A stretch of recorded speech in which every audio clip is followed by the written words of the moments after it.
If time travel is possible, why haven't we met a single time traveler yet? And if we did meet one, how would we know they weren't faking it? What would their time machine look like? And how would it operate? Would there be a set of rules for time travelers to follow? And what would happen if they decided to break them? This is What If, and here's what would happen if you met a time traveler. In 1998, a gentleman by the name of John Titor arrived from the future, or so he said. In his timeline, as he claimed, General Electric had managed to invent time travel in the year 2034. He even showed and described his time-traveling device in great detail. And then, Titor vanished, as abruptly as he appeared. Did he finish his mission? Or was he real at all? How could we know? If we were able to prove that someone has traveled from a different time, it would be very cool for science. Although it might overwrite Albert Einstein's theory of relativity. Einstein approached time as a fourth dimension. Space is a three-dimensional spectrum that provides us with length, width, and height. Time offers direction. Together, they form a space-time continuum, and it can be affected by gravity. According to Einstein's theory of relativity, gravity is a curve in space-time. And technically, because space and time are one, gravity could bend time as well as space. But you'd need something really, really big to notice any changes in the movement of time. If you somehow managed to get yourself close to a black hole like Sagittarius A, you'd be experiencing time at half speed compared to people on Earth. This is because Sagittarius A packs a mass of 4 million suns into an indefinitely dense point, creating a very strong gravitational field around it. Another way to travel in time is to move really fast. The closer you get to the speed of light, the slower time passes for you. If you were a passenger on a train that somehow could travel at 99% of the speed of light, for every year you spent on the train, 223 years would have passed back at the station.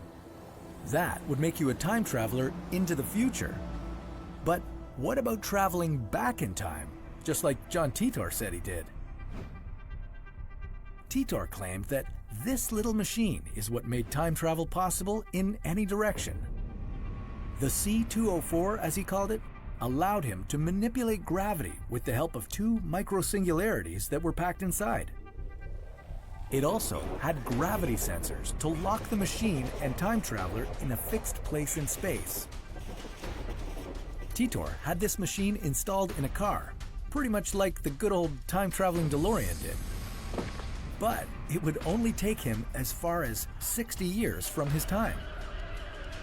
How would you know that Titor was actually traveling in time and not just making it up? Proving that someone really is a time traveler might be even harder than time travel itself. Time travelers could make predictions about the future, show their futuristic technology, or even undergo some genetic testing to support their story. Maybe the best way to prove time travel is real would be to take you with them on their next adventure. Of course, there are easier ways to prove the possibility of time travel. In 2009, the world-famous theoretical physicist Stephen Hawking threw a party. Not just any party, but one to which only future time travelers were invited. Hawking didn't send off invitations until after the party. He believed that if travelers from the future arrived before the invitation was released, that would prove that time travel will become possible one day. He sat there waiting for hours, but nobody showed up.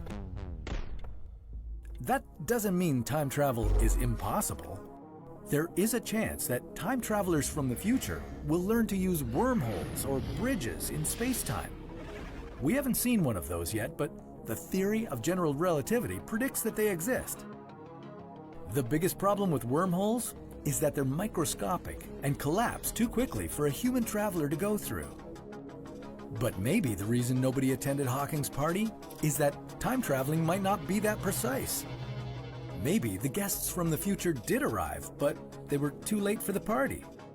Or maybe going back in time is strictly prohibited for time travelers, because if they do, they might change their timeline completely. Perhaps they're just trying to avoid the risk of spreading any diseases from the far future onto us. Or maybe the information about time traveling is so highly classified that only a few people would be trusted with it. Maybe traveling back into time isn't possible after all. Maybe time can only move forward and never backwards. Maybe John Titor was one big lie. We have a few more years until 2034 to find out. In a way, we already have time travelers in our lifetime. Astronauts on the International Space Station are moving at 8 kilometers per second. This makes them age slower, although the difference is measured in hundredths of a second. But if you're listening, you're invited to a reception for time travelers, hosted by Stephen Hawking. The party will take place at the University of Cambridge, United Kingdom, on June 28, 2009. No RSVP required.